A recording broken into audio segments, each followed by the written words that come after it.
This is session 5 of our course on the Byzantine Empire.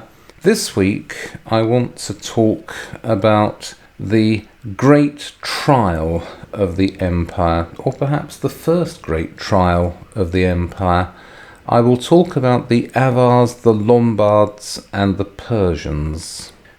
What I've said so far, or at least what I had said until last week, is that the empire had a very good decline and fall in the West. It was decline and fall. The empire is divided into two zones in 395. In 406, the barbarians cross the Rhine and are never driven out. They take more and more of the provinces of the Western Empire, until eventually the emperor himself is a puppet of barbarian overlords in Italy. And in 476 AD, the last Western emperor, who is himself of doubtful legitimacy, is deposed, and the imperial regalia are sent back to Constantinople. The empire is no longer divided. There is only one emperor, but there's also only one half of the empire, and that is the eastern part, which has had a very good late 4th and a very good whole 5th and a very good beginning 6th century. 150 years of very fortunate circumstances.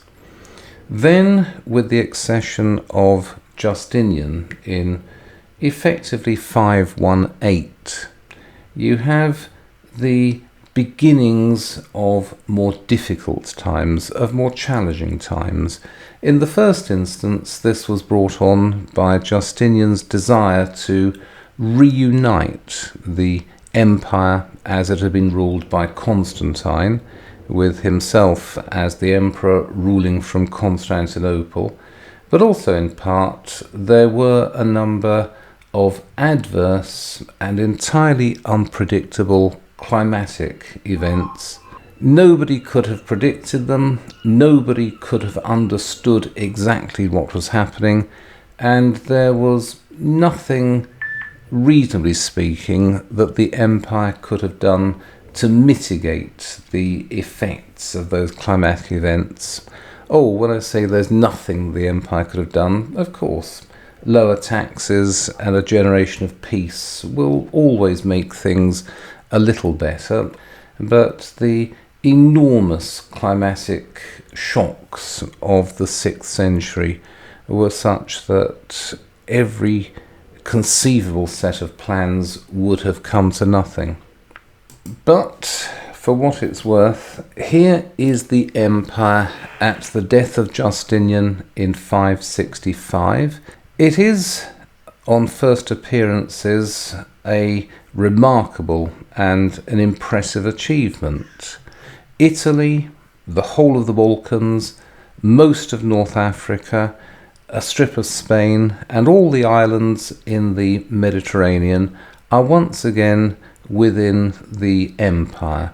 It is conceivable that, had things not gone as adversely as they did after 540, it is conceivable that the empire would have made substantial reconquests in Gaul and further conquests in Spain.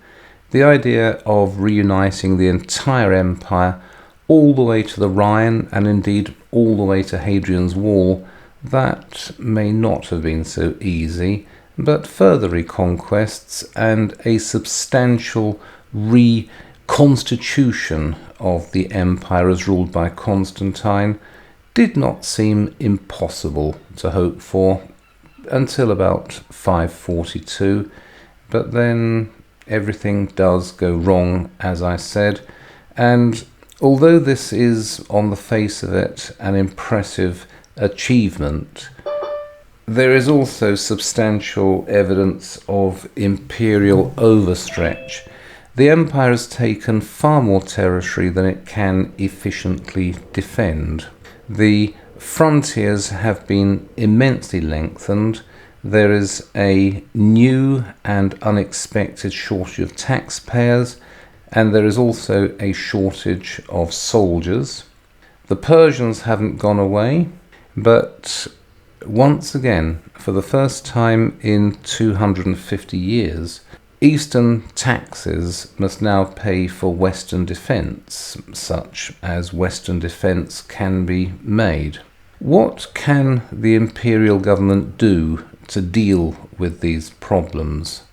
There's a number of possibilities. One is that you can bribe enemies to go away. I did discuss this last week, that some, particularly 18th and 19th century historians, regarded it as a sign of cowardice to bribe enemies to go away rather than confronting them in the field. I always find that accusations of cowardice made against the rulers of a country are somewhat hollow. Nobody was expecting Justinian to take the field in person and to drive out barbarian invaders.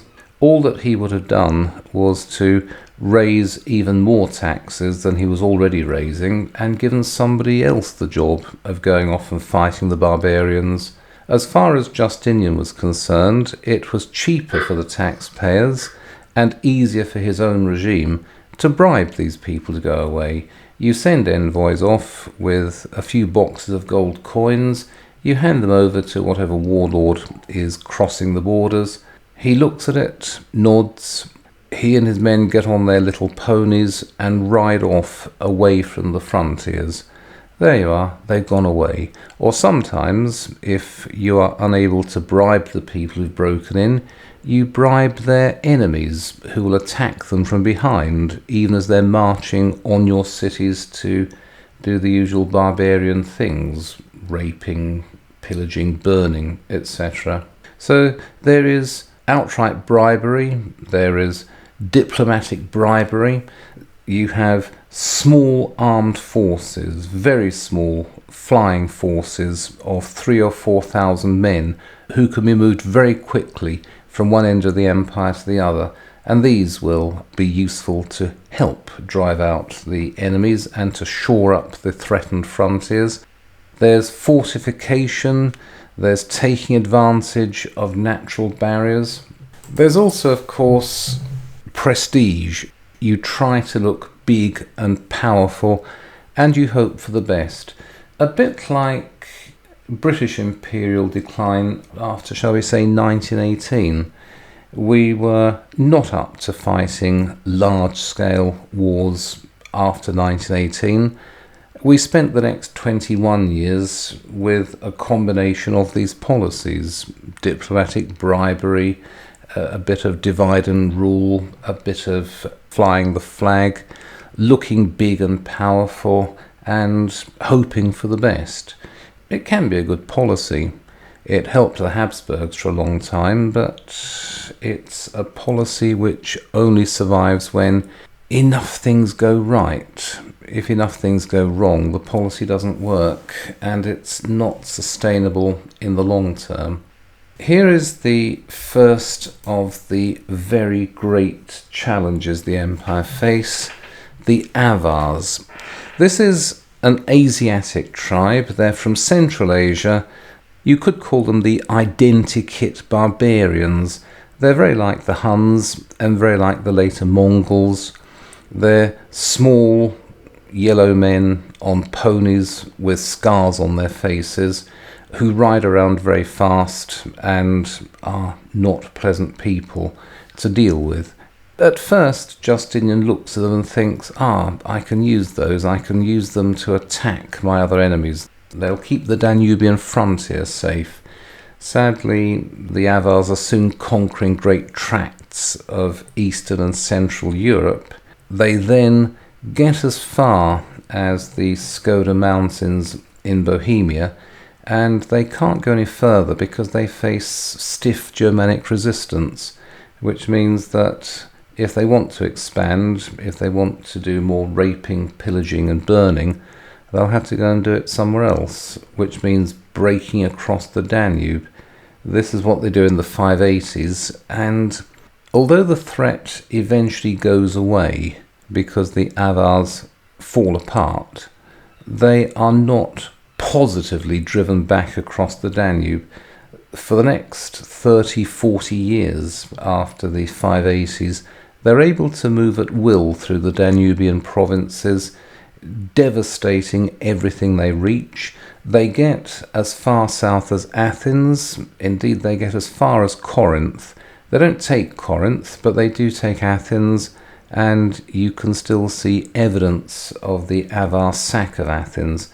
They burn many other less well-defended cities in Greece. Of course, the Avars get as far as the walls of Constantinople. Of course, they can't break through, but of course, the government has to go outside the walls with boxes of gold and do the usual business. Because the Avars do fall apart, and we're not even sure when they fell apart, they disappear from history, because they've left no particular footprint on the world, it's easy to overlook the scale of the threat that they present to the empire. But for a very long time, they are a continuing and a vast pressure on the northern frontiers of the empire and within the Danubian provinces of the empire.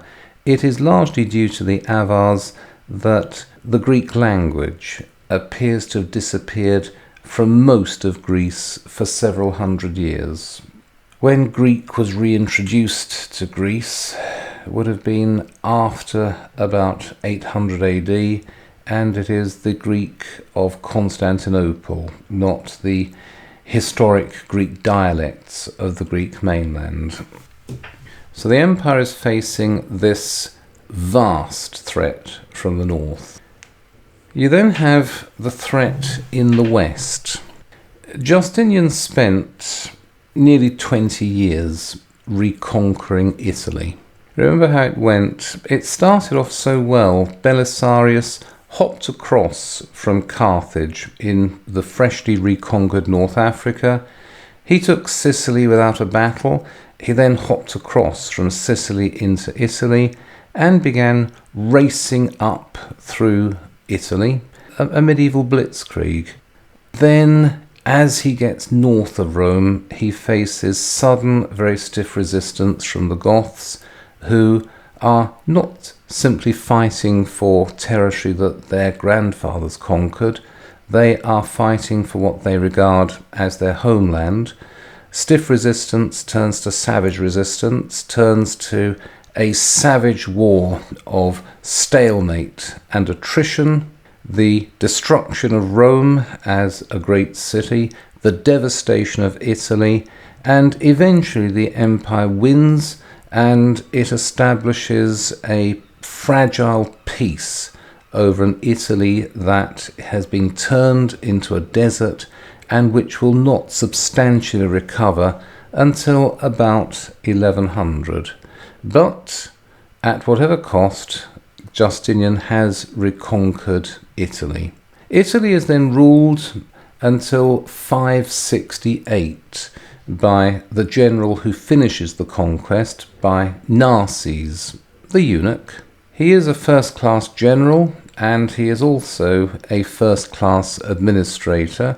He does his best to keep Italy together. He does his best to mitigate the worst effects of the reconquest. But after the death of Justinian in 565, Narses is now gone 90. He's still in good health, it seems. He's still in the full vigour of his old age. Unfortunately, the new emperor's wife, so the new emperor is Justin the Second, the nephew of Justinian. His wife sends an insulting letter to Narses, which accompanies a letter of dismissal from Justin the Second. Being removed by the new emperor would not necessarily be particularly humiliating. Narses is in his 90s and it is a new emperor. But the empress adds her own rider to the letter of dismissal, saying, "There will always be room for you as a eunuch in the imperial palace spinning wool with the other women. This makes Narses very angry indeed. He says, "Spinning wool? I'll spin these idiots a thread that they'll never unravel." And with those words, he sends a letter to a group of barbarians lurking beyond the Alps, the Lombards. He says, "Would you like to invade Italy? I've removed all the guards from the frontiers." The Lombards take one look at that and think, yes, let's do it. They invade Italy at once, and here you can see a map of Italy around 600 AD. The greeny yellow areas, those have been taken by the Lombards. The purple areas, those are retained by the Empire. An important reservation here. When you are looking at maps which purport to show the distribution of power at a particular time, especially sometime before, let's say, about 1600, what you're looking at is a rough approximation. It is very unlikely that at any particular time Italy looked like this. These are tendencies. All we can say is that for the most part, the empire was able to hold Rome and Ravenna and a connecting strip of territory between Rome and Ravenna.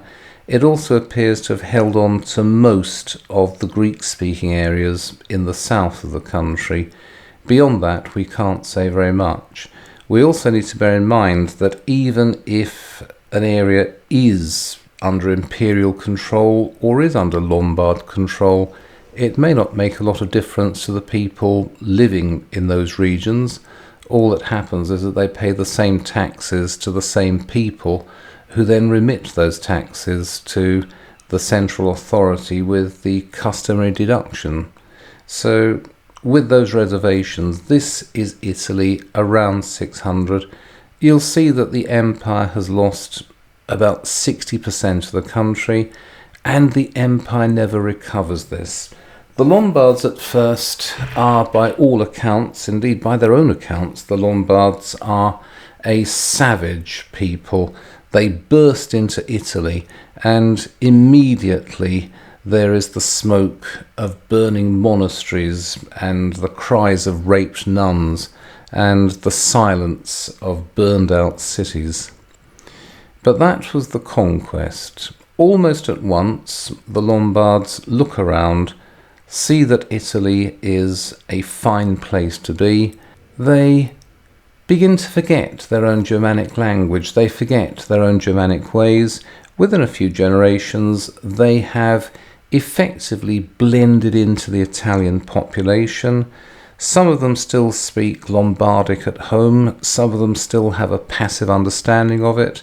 They all tend to have Lombardic names and a rather northern colouring, but apart from that, they blend into the Italian population very quickly. And although it is impossible to talk about Italian public opinion in this age, because really all we can know about Italy really in this period comes from Lombard writers themselves, men like Paul the Deacon, who is one of the great historians of the Middle Ages. What we do know is that in the 660s, Constans II turns up from Constantinople at the head of an army with the idea of reconquering Italy. The Italian people appear to have taken one look at him, said, "No thank you," and sided with the Lombards. Constans wanders around Italy at the head of his army. He enters Rome and is entertained by the Pope, but he then strips from the city anything that isn't nailed down. He then withdraws to Sicily, where he's murdered in a palace intrigue, but the Italian people appear to have sided with their new Lombard overlords, because all the Italian people have ever wanted since the Goths turned up is a strong man in charge who will protect them. The Goths discharged that duty very well. The empire didn't discharge it particularly well, and the Lombards discharge it very well. So when the imperial armies turn up again saying, "We've come to liberate you from the darkness of barbarism," the Italian people say, "Thank you, but you can go home now, we don't need you." But the point is that Justinian's reconquest of Italy turns to dust within about 6 months. That is all the empire has to show for so much effort. Then the strains begin to mount, and these are largely fiscal strains. The empire is short of taxpayers, and therefore it's short of soldiers. It has overextended frontiers. Justinian is followed in 565 by his nephew Justin II, who is not up to the job of ruling and defending an overextended empire. 7 years later, he abdicates, he gives way to Tiberius II. Tiberius II is a decent military emperor. He's a very effective soldier, but his idea of protecting the empire is to go on the offensive, not to wait for barbarians or other enemies to cross the frontiers, but himself to cross the frontier and to attack, thereby giving the impression of an empire much more powerful than it really is. Unfortunately, you cannot keep up that policy on multiple frontiers for very long, especially when there is an unlimited number of threats. Tiberius II dies in 582 after 10 years. Apparently he dies of food poisoning, but the suspicion always has been that he was poisoned. He's succeeded by Maurice, another capable general, another capable ruler, but the fiscal vice is tightening.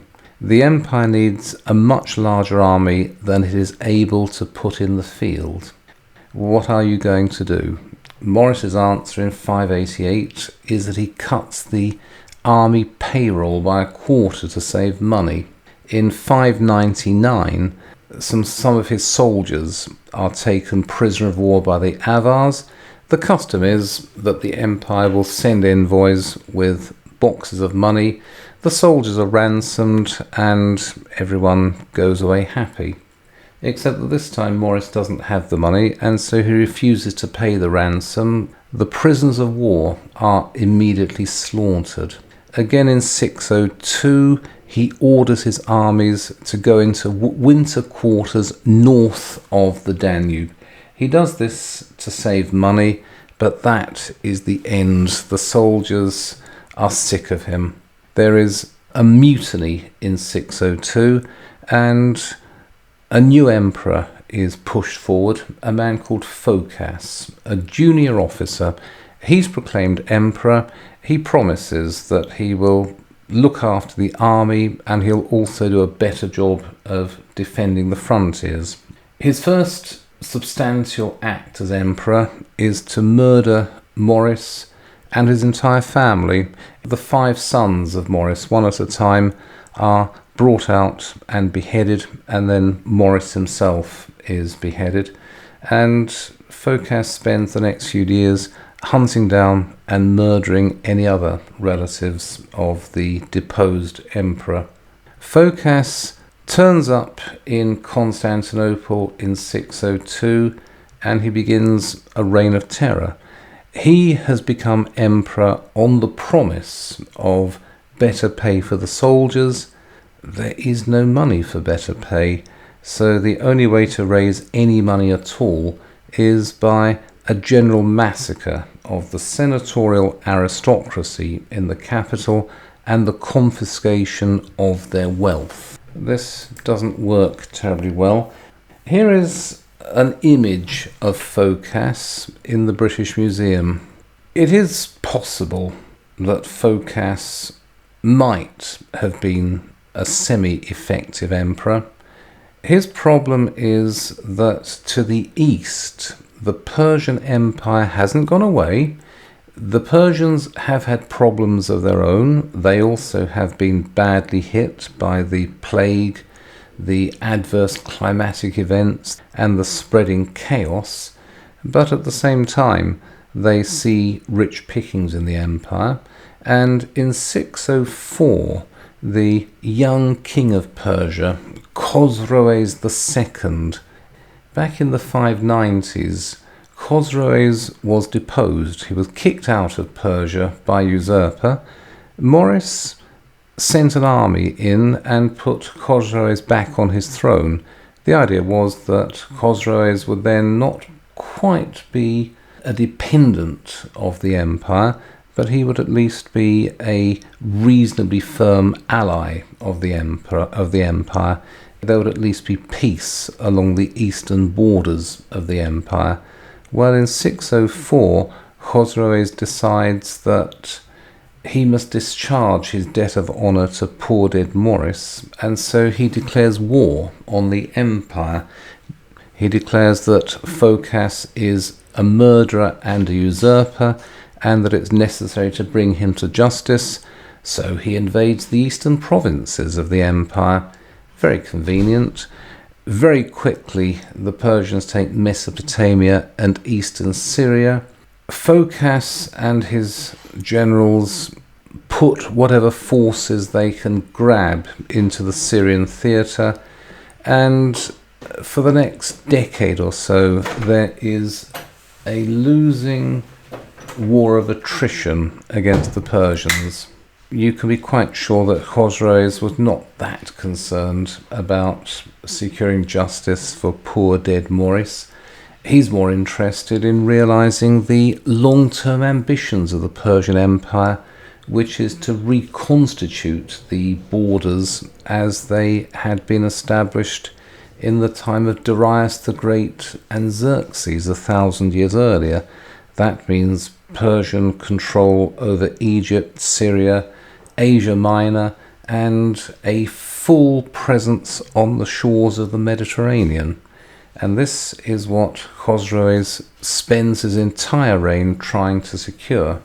Phocas has a poor reputation. He does not appear to have been a very competent ruler, and even rather oppressive emperors before him, men like Tiberius, perhaps even Nero, Domitian, and you can go through a whole catalogue of emperors who upset an important portion of their subjects, but who were still effective rulers, who still did the job of maintaining the empire's borders. Phocas is unable to do that. He is unable to keep the Persians out. He's unable to deal with any of the other threats to the empire. He allows every border to slide. He doesn't have a bad reputation in the West because he pleases the Pope. The Pope, for a long time, has not been satisfied with the title of the Supreme Bishop. He wants to be the Universal Bishop. The Pope wants to be recognised as having a general right of supervision over every bishop in Christendom, and Phocas is willing to give him this title. He also hands over the Pantheon in Rome for consecration as a church, which means that Pope Gregory the Great is on very good terms with Phocas, and he's probably the only friend in the world that the wretched emperor has, because eventually, in 610, the governor of Africa, or the exarch of Africa, fits out a fleet and sends his son, also called Heraclius, east to mount a coup against Phocas. The tour through the empire that Heraclius makes turns into some kind of triumphant procession. Everywhere Heraclius goes, he's acclaimed as emperor and saviour. He turns up in Constantinople in November 610, and Phocas is immediately deposed. Here's a very famous image, or here's an image of a very famous event in the history of the empire. December 610, Heraclius is in the Golden Horn with a large fleet. The deposed Emperor Phocas is captured as he tries to make his escape. He's brought on board the flagship. He's thrown to the deck. Heraclius walks forward and asks, "Is this, O wretch, how you've ruled the empire?" Phocas looks up and answers, "Will you do any better?" The answer that Heraclius makes is to have the man's head cut off. The body and head are burned, and all record of Phocas is carefully erased from the public records, the damnatio memoriae. And, oh yes, an advertisement. A very dear friend of mine, Richard Blake, has written 10 historical novels all about the Byzantine Empire. New editions of these are coming out in the next few weeks. Unfortunately, the revisions are somewhat delayed because Richard Blake is otherwise engaged at the moment, but these do get some very good reviews, not least from Derek Jacobi, star of I, Claudius and Gladiator, the Daily Telegraph and the Morning Star. There you are. You don't often see novels which get lavish praise from the Daily Telegraph and the Morning Star. Commercial breakover. Heraclius as ruler. Just because a particularly bad emperor has been deposed and someone who has legitimacy and is a man of some ability has been put in his place does not mean that the empire has been saved. Heraclius becomes the emperor in 610. The Persian steamroller, I suppose you could call it, a rather slow-moving steamroller, I must admit, but the Persians continue their advance into the empire. It doesn't go at all well, but I'll come to that in a moment. Heraclius takes a long-term view of the challenge. His predecessors, men like Justin I, or Tiberius II, or Maurice, or even Phocas, for what little value the man had, his predecessors take the view that the empire needs to make an extreme effort and all of the enemies will be thrown back beyond the frontiers and everything can go back to the way it was. It seems that Heraclius and his advisors took the view that the empire had a series of structural problems and that there was no point dealing with acute problems until those structural chronic problems were addressed. And so in the middle of a series of wars for survival, the imperial government pulled off the historical miracle of reforming every structure in the empire. It's very difficult to say exactly what happened because we don't have any contemporary histories of the reign that talk about the internal policies. We are looking at mentions in later sources or discussions by much later historians, but it is possible to reconstruct many parts of the early reign of Heraclius. A more or less unofficial distinction was made between the core territories, that is, what amounts to modern Turkey, Greece, the Aegean Islands, and a few other dependencies. Those are the core territories. Those must be defended at all costs. Outside those core territories, you have the dispensable peripheries, Egypt, Syria, mainland Greece, perhaps, and Italy. Don't forget Italy. That is dispensable. You don't need it.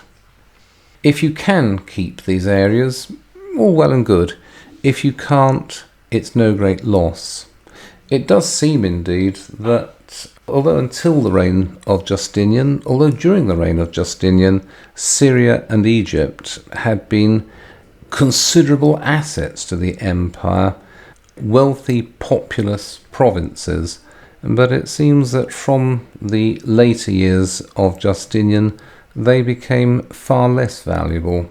And so when the Persians did eventually take Syria and Egypt from the empire, it doesn't seem to have caused any particular difficulty. Well, there were difficulties, but they were not existential difficulties.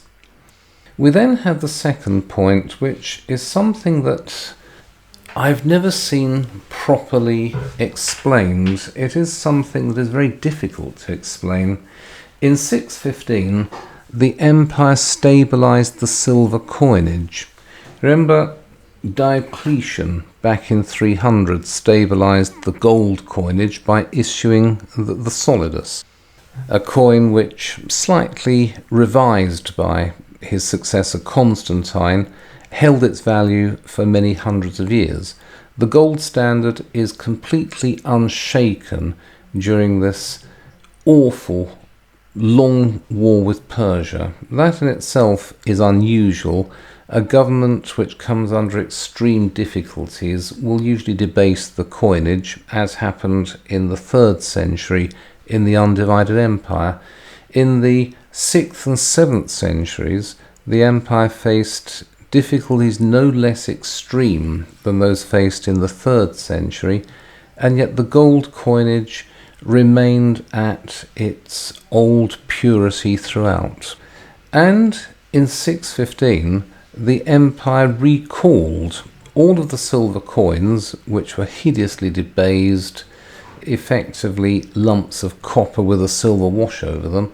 The empire issued in its place a pure silver coinage, which then maintained its value for century after century. The empire is by all accounts on its uppers, and yet it is not only maintaining an uncorrupted gold standard, it is establishing a new silver standard. That is something that is hard to explain. It even indicates that although the empire in the military sense was doing rather badly, something was going right in the core territories. The empire also decided to shut down all of the subsidized amenities of the ancient world. No more distributions of free food in Constantinople or any of the other cities in the empire. No more vast and lavishly funded bathing establishments and other public services. No more of the amenities of ancient urban life. The empire cut state spending. It cut and cut and cut. The empire also began the breakup of those vast aristocratic landholdings, which had been for centuries now some kind of parasitic burden on the imperial population. Most of the population of the empire before about 600 were tax serfs or various kinds of sharecropper. They worked the land, they might officially own title to the land, but most of the produce of the land ended in the hands of the state or in the hands of this rather small but immensely rich senatorial aristocracy. The imperial government under Heraclius and under his successors now breaks up these aristocratic estates. The land is given to the people working on the land in return for military service. A kind of military feudal system is established in Asia Minor, whereby the people who work the land own the land. They own the land on inalienable tenancies. The land can't be mortgaged. It can't be seized in lieu of tax payments. The land is possessed inalienably. In return for that, these peasant communities undertake to provide the emperor with a sufficient number of soldiers as and when called on to do so. The imperial government also gives up on the pretense that this is a continuation of the ancient Roman Empire as established by Julius Caesar and Augustus. Remember that when Constantine established Constantinople as the capital city, or as his capital in the east, It was a Latin-speaking city. It was settled with Latin speakers from the west. The government of the empire was conducted in Latin. For the first time, it became necessary for ambitious young Greeks in the east to learn Latin if they wanted to become lawyers and administrators. By 600, this Latin impulse in the east has worn thin. Constantinople is now a Greek-speaking city, but even so, the administration continues to be in Latin. In 610, after he takes over as emperor, Heraclius ends Latin as the official language of the empire. You can see this on the coins, you can see it on surviving documents and other records. The emperor is no longer described as Augustus et Imperator, etc. He is now described simply as Pistos en Christo Basilius, King faithful in Christ. The language of the empire turns to Greek. The empire becomes, in theory, what it long has been in fact. It becomes a Greek-speaking, Orthodox Christian semi-nation state. One of his less successful policies as emperor is the settlement of the Monophysite controversy. However, although no agreement can be reached with the Monophysites in Egypt and Syria, the controversy such as it exists is settled within the core territories regardless of the wishes of the Pope. These are important, these are supremely important changes. What happens during the reign of Heraclius is that the entire legacy of Roman administration in the empire is scrapped. In its place, there is a much smaller administration, a much more modest government, which is able to collect fewer taxes and still to defend what of the empire exists. It is because of this, it is because of the redistributions of land and the creation of new landed interests that the empire is able to weather the storm that it is going through in the reign of Heraclius and the perhaps still greater storms that break over the empire towards the end of the reign of Heraclius and that rage through all of the succeeding reigns for the next 200 years. But let's have a look at the Persian War itself. Although Heraclius is a creative and an efficient internal ruler, the war with Persia is a catalogue of disaster. In 614, Syria falls to the Persians, Jerusalem is taken and sacked, the churches in Jerusalem are destroyed, the Christians are massacred, and the true cross, the great piece of wood discovered by the mother of Constantine the Great after the establishment of Christianity, she turned up in Jerusalem and conducted a series of archaeological digs through the cities, discovering all manner of sacred objects, including the cross on which Christ himself was crucified. This true cross was the great adornment of the main church in Jerusalem, the cathedral in Jerusalem. The Persians take Jerusalem in 614 and they carry the true cross off into Mesopotamia. Oh, remember that Christianity is on the verge, it seems, of becoming the established faith in the Persian Empire as well. On the verge, it never quite gets there, but the true cross is not carried off by a group of heathens who have no regard for its value. It is carried off by some people who are delighted to have this relic of the utmost value in their own possession. In 618, the Persians lunge forward and they take Egypt. So Egypt and Syria have fallen. The Persians immediately build a naval base in Beirut, and they begin a series of pirate raids against the undefended coastal cities of the Mediterranean. They also disrupt trade. The empire is no longer the sole power in the eastern Mediterranean for the first time since Cleopatra.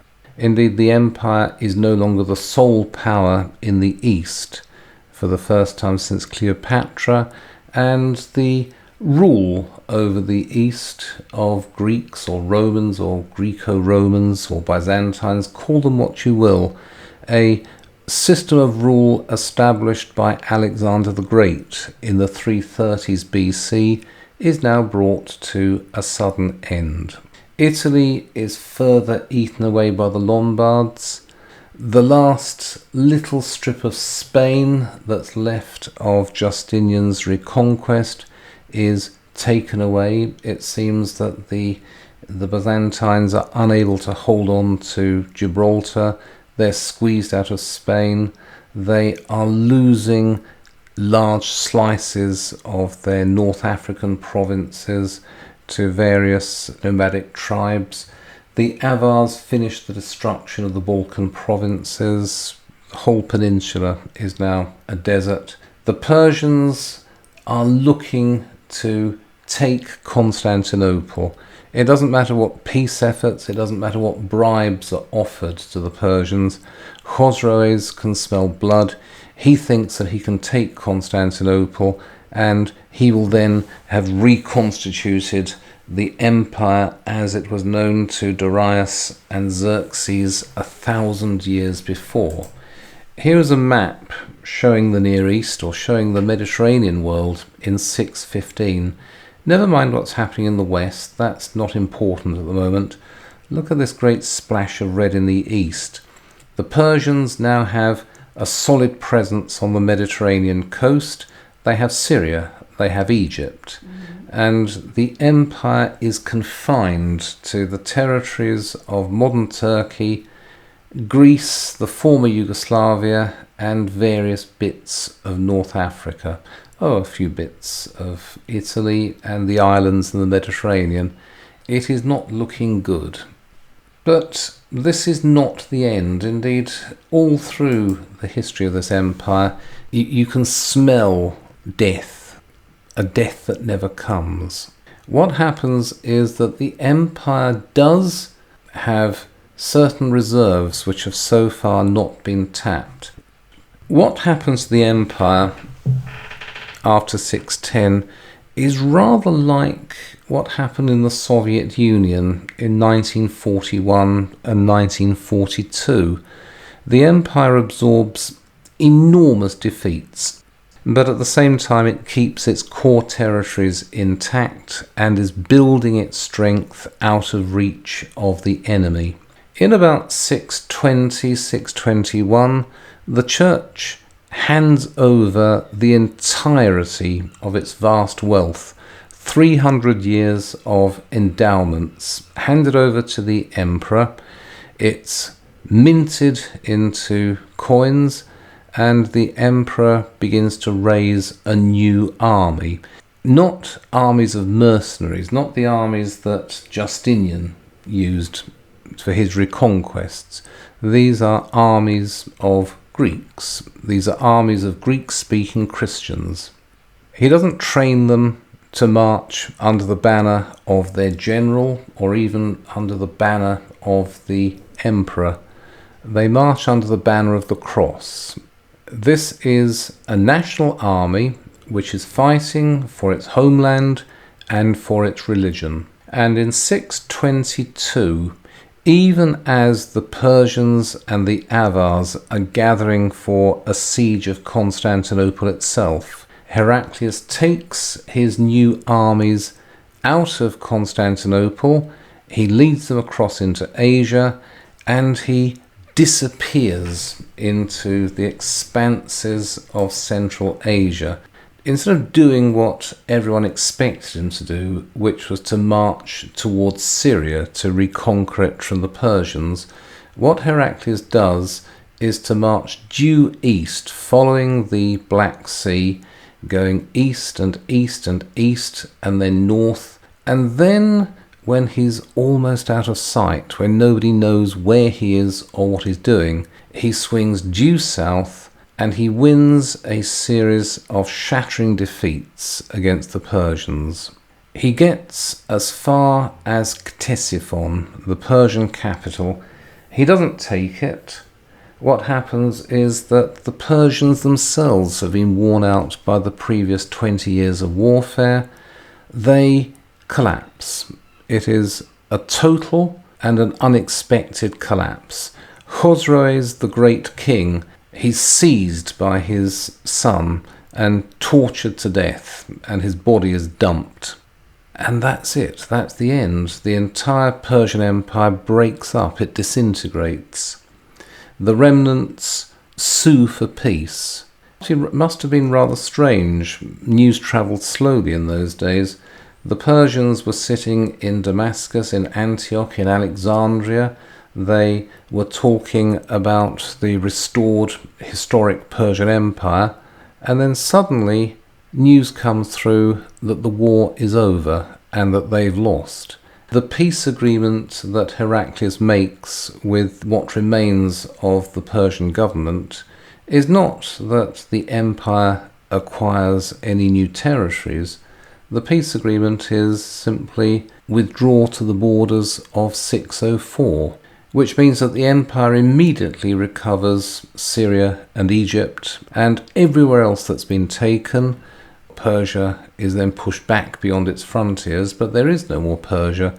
It is a series of warring warlordships, all of them competing for influence with the emperor in Constantinople, who hands out the occasional subsidy. It is a glorious victory. Everyone agrees that it is the greatest thing since Alexander the Great himself conquered the Persians in the 330s BC. Heraclius turns up in Jerusalem in 628 for a triumphant procession through the city. He goes into the great church and he sits on a throne there. The true cross has been restored by the Persians, and Heraclius makes sure to hand it to the Patriarch of Jerusalem. All of the kings and princes of the easily accessible world send ambassadors to congratulate the new Alexander and to seek favour with him. The Western kings do the same, including even the Lombards. Heraclius has re-established the empire. His internal reforms have borne very early fruit, and the result of that is the total destruction of the Persian menace. From now on, the empire faces no first-class military threats. The Lombards know this, which is why they're so keen to congratulate Heraclius on his glorious victory, and everything looks as though it's turning out for the best. Except that apparently, while he's in Jerusalem, settling the affairs of Syria, Heraclius receives this letter. This is a purported letter sent by Muhammad to Heraclius in Jerusalem in 628. I can't read it, and there's no reason to suppose that it's genuine, but you can imagine what it says. It says something like, "Dear Heraclius, many congratulations on having defeated the Persians. Let me, however, tell you about my latest revelations given to me by the Archangel Gabriel, and I really would urge you to take me seriously and to accept me as your religious guide." Heraclius takes one look at this, assuming he ever saw it. He may have smiled, or he may have scowled and thrown it in the nearest bin, but assuming the letter was ever delivered, nothing came of it.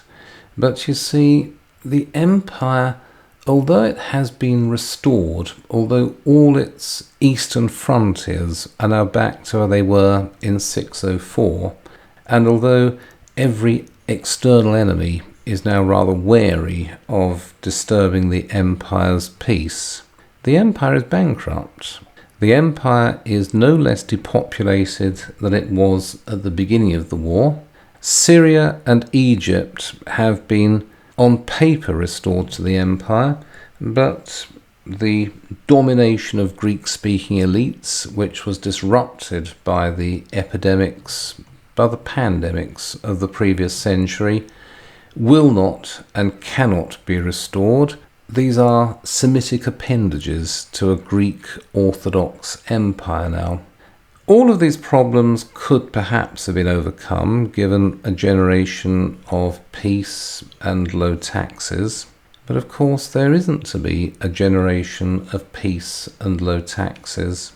It's just more swords. Heraclius has his great triumph in Jerusalem in 628. In 634, the Arabs march into Syria. Not a vast army of invasion. It seems to have been a raiding party in the first instance, but that is the end of imperial rule of Syria, and it will soon be the end of imperial rule in Egypt and ultimately in North Africa, and it will result in what amounts to a reset. Here is the Mediterranean world as it existed in 565, and this, give or take a few bits of Italy here and there, this is roughly the shape of the Mediterranean world in 628. Before the end of the 7th century, by about 660, this is the new shape of the Mediterranean world. All of these coloured areas have been snatched either from the empire or from Christendom itself, and a new power has arisen in the world and a new civilization. A new power and a new civilization which is on collision course with what remains of the empire. It seems that although Heraclius has destroyed the Persian threat, and this has been a serious threat for 400 years, that threat, which was always containable, it was always something that could be dealt with, has been replaced by something on a much vaster scale that cannot be appeased, because its ambition is not to reconstitute some empire that had existed 1,000 years ago. Its ambition is to bring over the entire world to its own way of thinking. The promise made to these people is that first Constantinople will fall to them, and then Rome itself, and then the world. What is the empire to do about this? And that's all I want to say this week. I don't want to talk about the nature of the Islamic conquests or about the empire's response to these conquests. I certainly don't want to talk about what the empire did that ultimately enabled it to survive and prosper, and even, in a limited degree, to roll back the Islamic conquests. Having finished that, let me open up to any questions or comments.